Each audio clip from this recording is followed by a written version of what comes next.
Anxious to hear what they have to say. I think this is the president's first formal news conference since the Hamas attack on Israel. Let's listen into the president. Wonderful to have you by my side here at the White House, and as we advance our alliance even more than has already been advanced. It's strong now, it's getting stronger.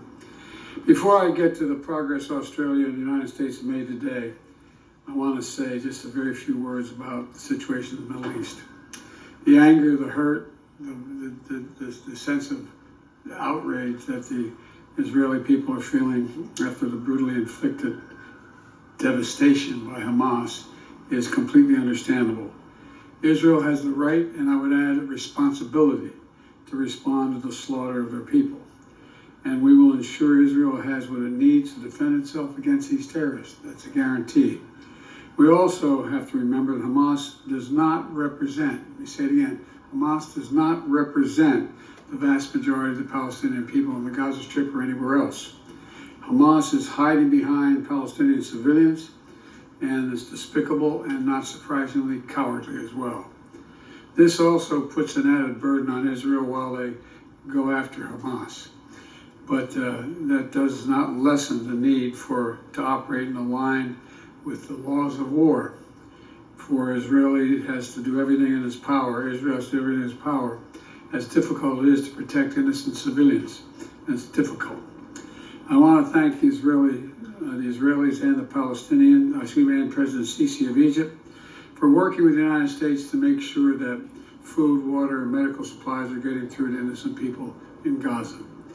The flow needs to increase, and we're working very hard with our partners to make that happen.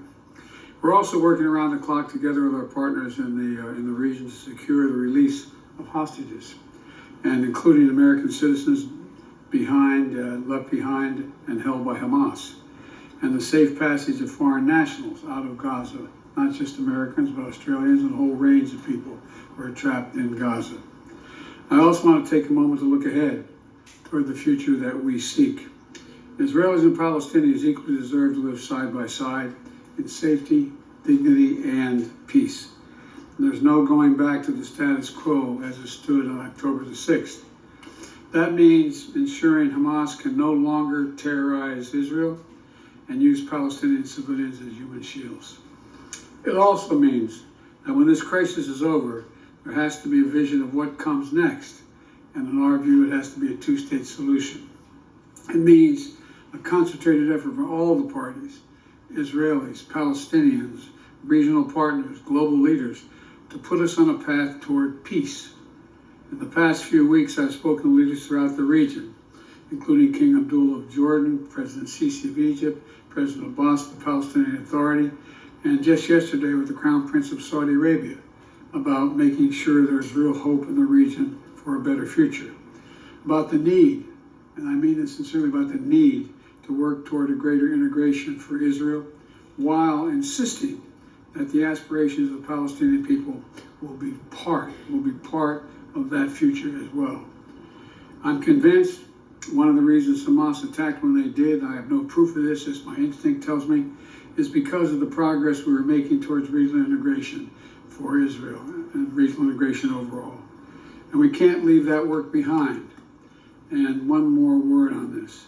I continue to be alarmed about extremist settlers attacking Palestinians in the West Bank, that pouring gasoline on fire is what it's like.